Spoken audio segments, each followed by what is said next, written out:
Mas vamos aumentar essa roda de conversa? Vamos para Brasília? Vamos nessa, vamos entender inclusive essa expectativa da chegada ao Congresso sobre a qual a Ju se referia com o Rodrigo Orengo, que está aqui com a gente direto de Brasília. Jogo para você trazendo também uma fala da ministra do Orçamento, Simone Tebet. Ela disse, né, Orengo, foi o orçamento possível, a apresentação a ser feita possível, o ajuste possível aqui no Brasil, né? Pois é, Renan. Boa tarde a você e a todos. Sabe que é importante lembrar do orçamento, porque o orçamento é o último compromisso, boa tarde, o último compromisso do Congresso Nacional antes do recesso. A gente está falando de 3 semanas. O próprio presidente do Congresso, Rodrigo Pacheco, já estava estimando uma votação no Senado, que é a casa revisora, começa na Câmara, depois vai para o Senado, entre o dia 18 e dia 19. Essa, teoricamente, é a última semana de votação, porque depois já é Natal e vai ter muita dificuldade pela frente, né? Até se aventou a possibilidade aqui de chamar sessões extraordinárias lá em janeiro, mas olha, para uma pauta como essa, se não votar em dezembro, é muito difícil mobilizar parlamentares. Não, é porque a gente sabe que é uma pauta impopular, o governo vai ter que demonstrar força. Adriana, é um momento aqui no parlamento de desafio, é um teste de fogo para o governo. Então, nesse momento, vai ter que cobrar apoio dos partidos do Centrão que têm ministérios, para encarar uma pauta que a gente sabe que é delicada, é difícil. A gente vê pelo discurso da oposição, líder da oposição no Senado, Rogério Marinho, falou há pouco aqui o seguinte, olha, é uma contradição em relação ao discurso do governo, que sempre defendeu programas sociais, agora vai segurar programas sociais, vai reduzir programas sociais. Então, essa é uma crítica já colocada na oposição. E para a base do governo, que sempre defendeu bandeiras, né, no sentido de valorizar ou priorizar programas sociais, vai ser difícil. A gente sabe que, em última análise, é uma questão técnica. Se realmente não gerar um equilíbrio fiscal, quem vai pagar a conta é o mais pobre, com mais inflação, mais taxa de juros, né, dólar mais alto que gera impacto inflacionário. Então, é uma discussão, nesse momento, necessária, preciso encaminhar e discutir no Congresso Nacional. Agora, é uma questão prática, né? Tem projeto de lei e PEC. Projeto de lei é mais fácil, é só a maioria dos parlamentares.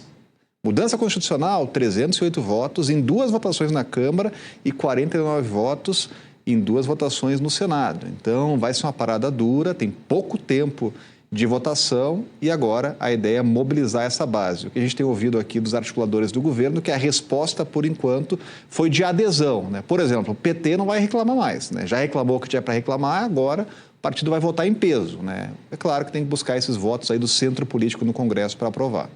Orengo, só para concluir com você, antes de passar a palavra aqui novamente para a Ju, você disse, o PT não pode reclamar mais. Não pode mesmo, até porque a gente sabe que, do ponto de vista político, houve um embate entre a área econômica e a área mais política do governo, mais influenciada aí pelo partido, porque poderia ser um avanço maior. A gente entende que é um avanço no sentido de equilibrar a arrecadação com despesa, limitar o crescimento da despesa e do endividamento do governo brasileiro, mas se prevalecesse o pensamento da ala econômica, teria avançado um pouco mais. Então, o PT já teve um embate aí com o Haddad muito forte e saiu esse pacote, depois de muita negociação. Então, assim, esse é um componente também desse pacote anunciado hoje, que o Renan falou que a Tebet disse, foi o possível, dentro desse contexto político, né?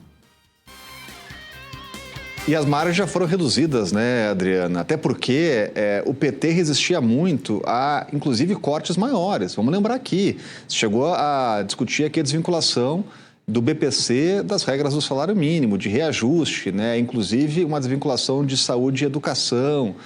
Então, do possível politicamente, o que a gente vê é essa expectativa aí de um corte que é bilionário em 2 anos, né? Agora, essa discussão dentro do governo já encerrou. Teve ali um cabo de guerra, muita reclamação interna, mas agora, se o governo não for coeso, né? E aí com os votos todos do PT, daqueles partidos mais alinhados, vai ter muito mais dificuldade. Então, esse é o momento de fazer o discurso único dentro do parlamento, porque a oposição já demonstrou como vai encarar essa discussão e vai tentar, inclusive, protelar essa discussão, né, com instrumentos regimentais. Então, essa base tem que estar muito alinhada. Os ministros do PP, do União Brasil, do PSD vão ter que jogar junto para, em 3 semanas, conseguir aprovar o que for possível ainda neste ano aqui no Congresso. Tá certo, Orengo. Obrigada pelas suas informações. A Ju vai arredondar aqui pra gente, vai concluir pra gente. Só para poder então atualizar para vocês, Valeu, o dólar agora R$ 5,99, não é promoção, 5,99, e Bovespa com queda de 1,72, e essa sensação de que isso que o Orengo está trazendo, né, a falta agora nesse momento, a perda do protagonismo do Haddad na pauta econômica, dividindo espaço ali com um pensamento político que a gente sabe qual é. É um pensamento político que acaba sendo dominante no sentido de estimular a economia, aceitar uma inflação mais alta, que no final das contas a gente sabe onde dá, né? E quem paga o preço, que é o mais pobre. Infelizmente uma frase que eu falei agora há pouco, agora cedo, Adriana, que eu repito, a gente, em muitos momentos, eu tenho a sensação de que a gente precisa ter políticos que pensam na próxima geração, não na próxima eleição. A gente está precisando disso. É isso. Gente, o que será que a gente compra com $1? 5,99, hein? Nossa. Pouca coisa, hein? Tem lugar que nem um cafezinho a gente compra com $1, 5,99. Obrigada, Orengo. Obrigada, Ju, mais uma vez. Seguimos juntos.